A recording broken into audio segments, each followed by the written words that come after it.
Hello everyone, welcome to my sewing room. I'm the Stash Stitcher and my name's Kim.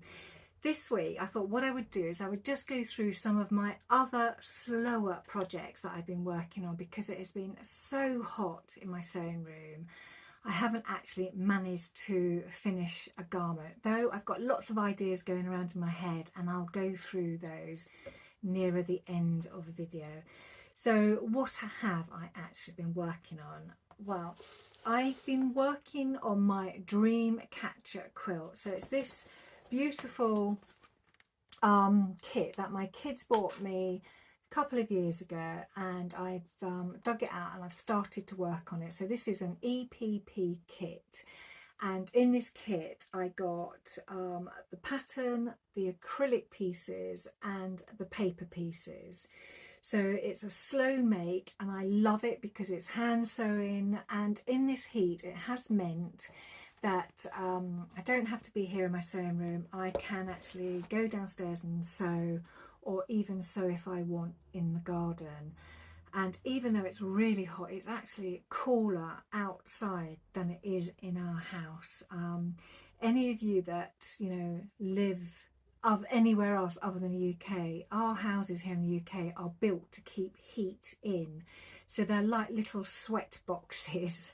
So sometimes it feels like it's cooler outside than it is in. So it has been quite nice just to get out in the garden and enjoy the garden and the sunshine to some extent, though I'm not a sun worshipper and I do get a bit overheated because I'm a bit pasty and my skin does not like the sun.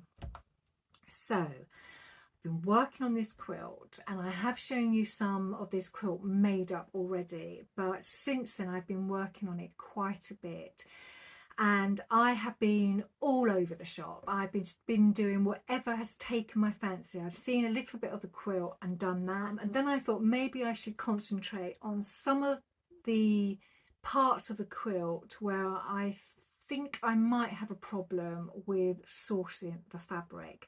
And one of those fabrics was the Mick Jagger passion fruit fabric. Now this quilt is made up with Tula Pink fabrics, and any of you that know Tula Pink know that her fabrics aren't infinite, they don't last forever. The ranges sort of have their time and then they get moved on because a new collection will be released. So because of that, I have, since I had the kit bought for me, which is probably about 3 years ago now, I have been collecting fabrics. So the actual booklet, where have I put it? Right, the actual booklet gives you a list of fabrics to purchase, and they're just a guideline really. Find them. So they will give you, these fabrics here, which are from Tula's line work range, the tent stripe, pom-poms in black and the fairy flakes in ink. So I've made sure I've got those. And then there are these 2 pages of suggested fabrics. So there's quite a lot. And I did have quite a lot of those left over from my Queen of Diamonds quilt that I made, but I have been collecting them. So I have this huge bag here of some of those fabrics that have been suggested. So I have been collecting and I've got the majority of them, and what I can't find I will just literally go to my scrap box and find an alternative. But one of the fabrics was a Mick Jagger passion fruit, and on the front of this quilt you'll see there are areas where this Mick Jagger fabric, like here, they are quite big sections, and I really liked those parts of the quilt. So I wanted to see whether I had enough of that fabric left to cut out those 8 hexagons, and I did. It was a bit of a squeeze, but I did, because also you need to get the sort of colours as well, because they are different colours that sort of fit in with the colour wash of the quilt. So I've managed to get them, and not all of them are up here at the moment because I've got some of them downstairs which I'm still sewing. They are, majority of them are here, so I've managed to get them cut, and I've started putting the line work pieces around the edges, so they're a bit of like a starburst effect, and I just really liked how this line work effect really makes them pop. So I've got my ready sort of orange one there, my green yellowy one. Then there are double ones that sit on the side of the quilt, so that's that one on that side and the other one on the other side, and the other two are downstairs. So I'm glad I managed to get those cut out because they are quite a feature in the quilt. So got those cut. I was really pleased with those. So I was working on those, and then I went off into a different direction and decided I wanted to make up some of these pieces that are, what's it called, the suited and booted. I think it's called suited and booted. Suited and booted. Anyway, it's also part of Tula's line work range, and it's black and white, but it does have some colour in. So there's these bursts of like hexagonal bursts, starry things, and they sit also join up the other ones that I just showed you. So I thought I really wanted to get those as well, so I've been working on those. So I've managed to finish all of those, and this is where I use the magic mirror, and I will put a little demonstration of how I used it at the end of the video, so you can see how I got these lovely kaleidoscope mirrored effect images.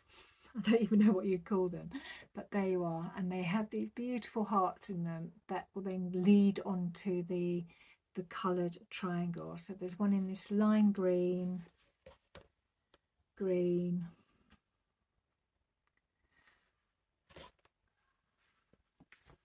red. So here you can see the bird and it's all connected, but if you look at it from a distance you just wouldn't know. It's just so clever how it works.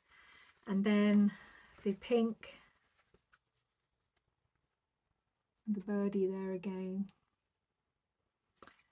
purple, and like this teal blue. So I managed to get all of those done, so they will join up the other blocks, and randomly make up one of the ones that sort of fit elsewhere. So I do go off on different tangents. I did that one because I had the little pussycat already cut, and she was sitting on the shelf, so I thought I must get her actually stitched up or I will forget that she's there. So I thought whilst I was randomly working my way through the quilt, I should really sort of concentrate and come back and start working on the centerpiece, so that I could then start maybe concentrating on each corner and work my way around. So this is the centerpiece. She's not finished yet because I'm still stitching her up, but you can see there's this middle section here, and then the line work that I just showed you on these pieces are actually around the edge, and then they take you into sort of green, yellow, orange, and then they'll work through to the different sides of the quilt, and they go into the different colour effects. So I thought, right, I'll work on that centerpiece and then I'll slowly work myself down into each corner using my fabrics that I bought. So I was up here the other day and I thought, you know, I don't have all of the fabrics, so I really do need to sort out my scrapbooks, and I didn't feel in the mood to sew So I went to my scrap box and started dividing up all of the scraps into colour coordinated bags. So basically any bit of scrap that was green, I made a bag up for it. So these are all my green scraps. Then I had a purple bag scrap,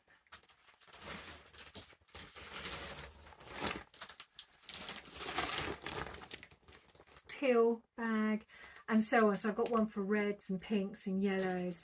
So I think by spending a bit of time doing that, it will help me pick those fabrics out as I join up each of these sections. So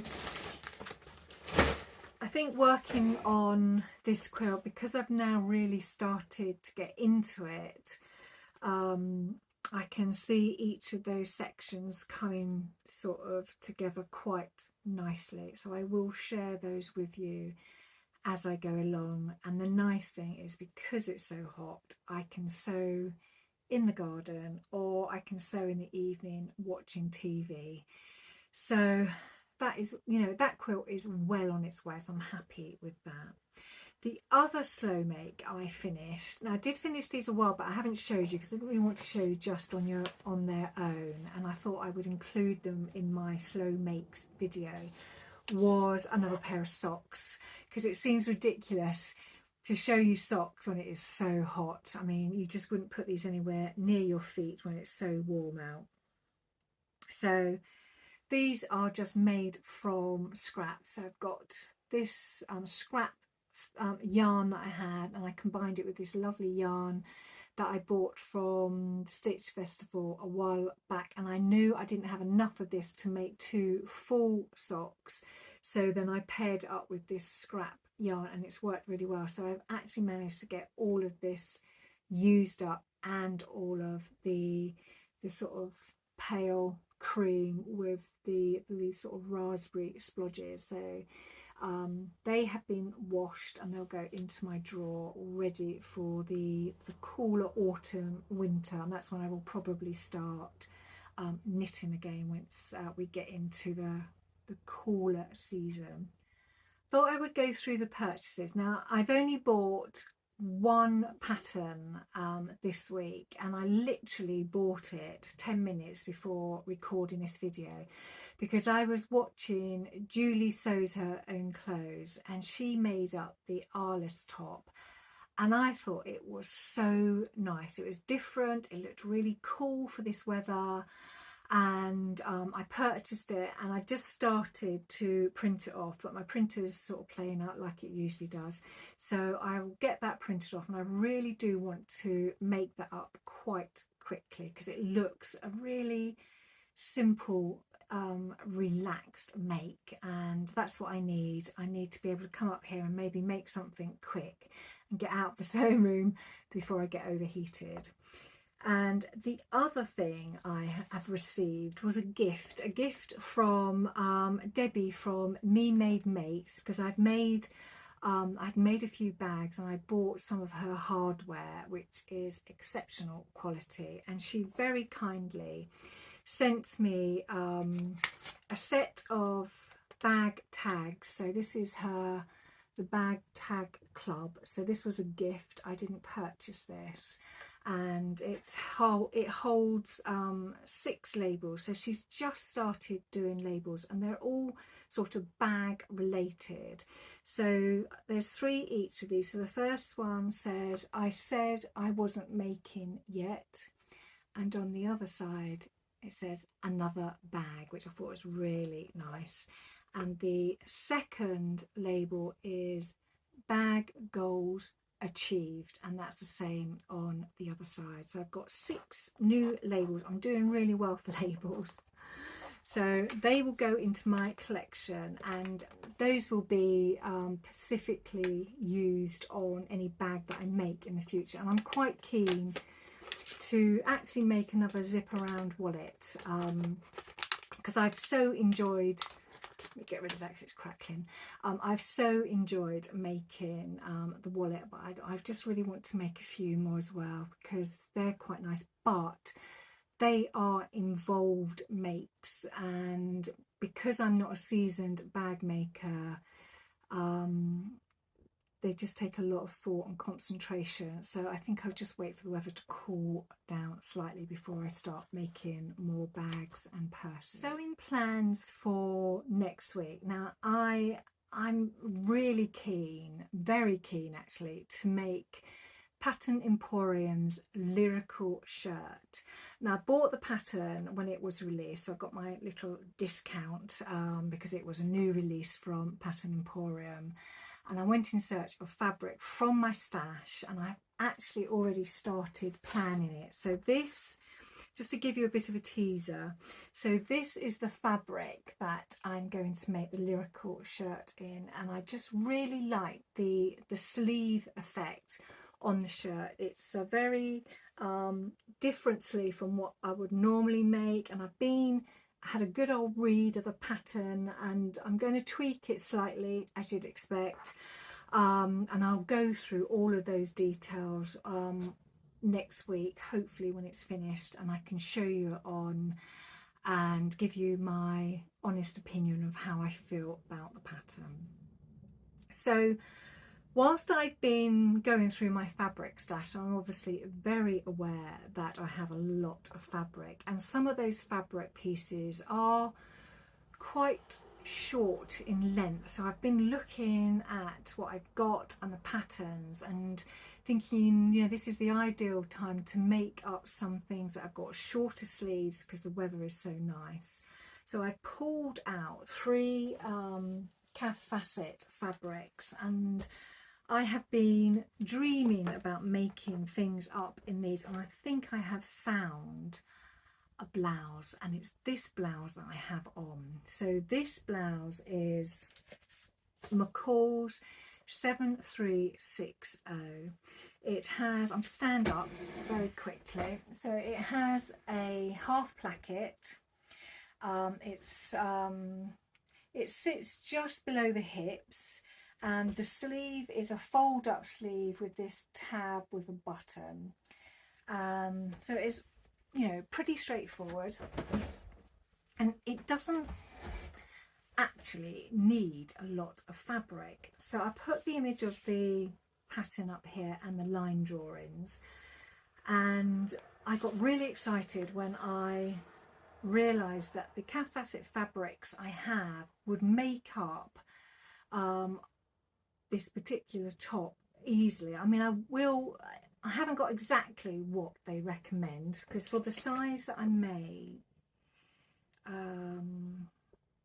it says that I need 2 meters 20, and there's only 2 meters of all of this. So I'm going to play around and see whether I can actually get this pattern out of the fabric that I've got. So I'm going to show you these fabrics. They are just mind-blowingly beautiful, and I just love calf facet fabrics. I think I love calf facet even more than Tulip Pink. Shouldn't say that really, but I really do love his fabrics, and they just make such beautiful shirts. And that, because I think I'm predominantly a shirt maker, that this is why I get drawn to them. So the first one is this, let me see what it's called,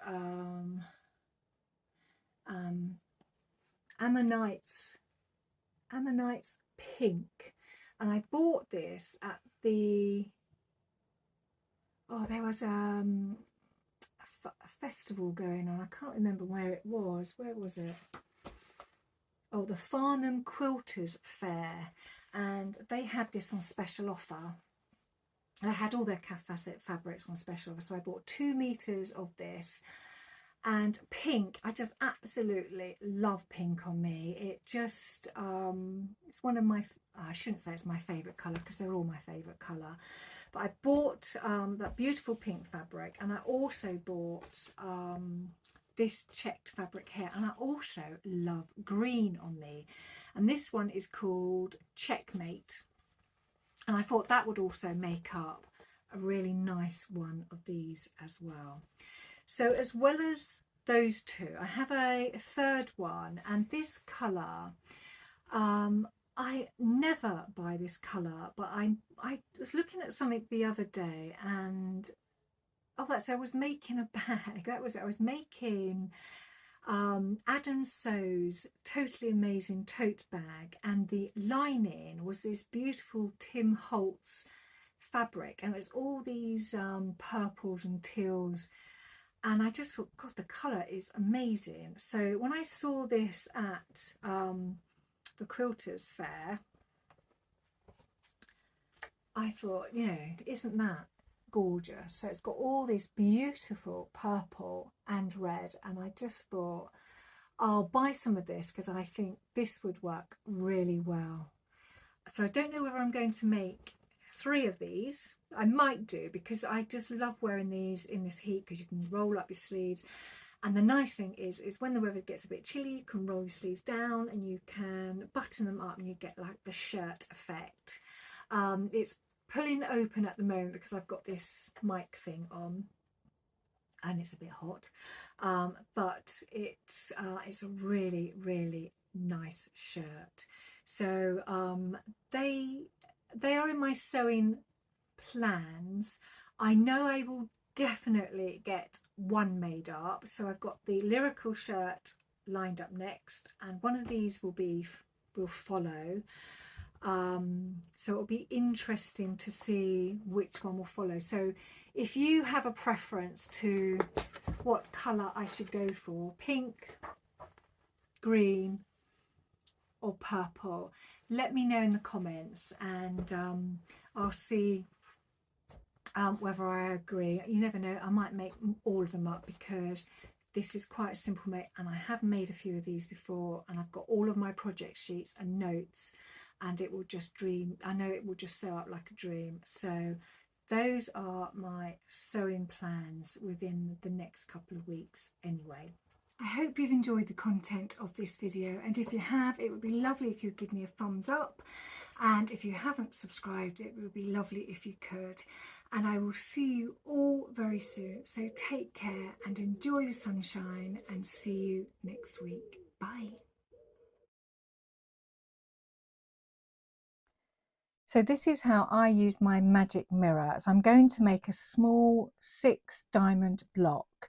So I have here a piece of cardstock, very flimsy card, got my magic mirror, erasable pen, the acrylic piece that's going to make up this block, and its accompanying paper piece, and then fabric. So I've got quite a bit of fabric here. So first of all, what I do is I get my paper piece and my cardstock, and I draw around it.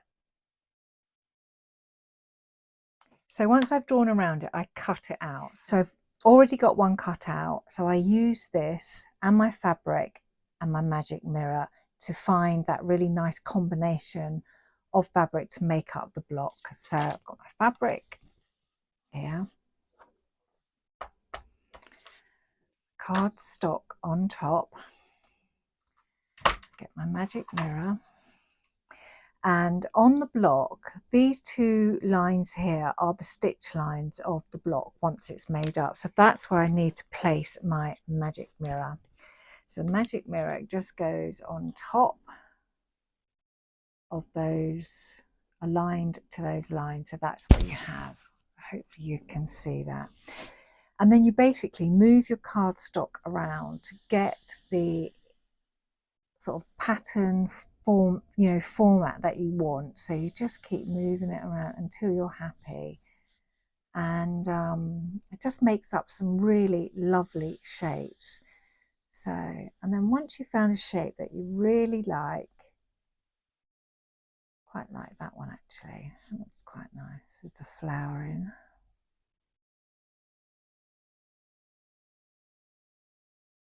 Oh, that's nicer. Right, so once you've found a shape that you like, I mean, you could spend ages doing this, you then will take your magic mirror off, draw around that shape with your erasable pen. Okay. So I don't know if you can see that very well, but there is a a diamond shape there. So I've got my acrylic piece here and it's got a seam allowance marked into it, and the seam allowance sits on top of that drawn line. And once that's in place, you can then draw around the acrylic piece. So I've got a black one so you can see it a bit better. So you draw around. Okay. So what you end up with this fabric template. The outside line is where you will cut the fabric, and the inside line is where it folds over the actual paper piece. Now, before you go cutting your fabric, just make sure that you can get the required number of these cut out in the fabric that you have, because otherwise you'll end up with your fabric looking like Swiss cheese. And if there isn't enough, then you've ruined your fabric. So just make sure that you have enough fabric to get, and I need 6 of these, so I need 6 of these, and I can see I've got plenty of this fabric, so I can see that I can get 6 of those cut out. So I'm going to cut out that shape and I'm going to use that as my fabric template. Right. So once I have this, I'm going to then look for the next piece of fabric and use this as my template. So I'm just going to really just sit it on the fabric so it looks like it would go there.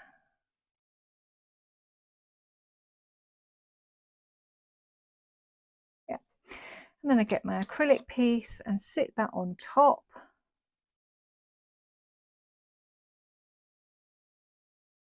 And once it's in position, I then get my erasable pen and I just draw around that, the acrylic template again.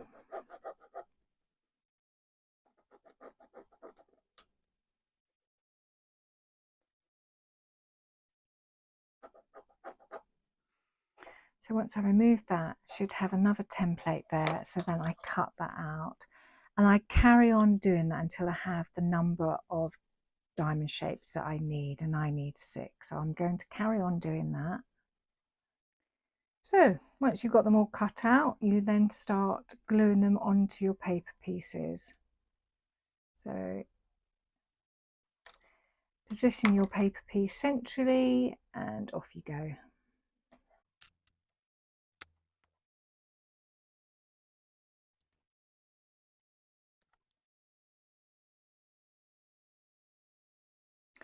So each piece has now been glued to the paper piece, and now what I'm going to do now is I'm just going to sew them all together to get my nice diamond block, and then I'm going to add another diamond piece onto the surrounding area to finish it off.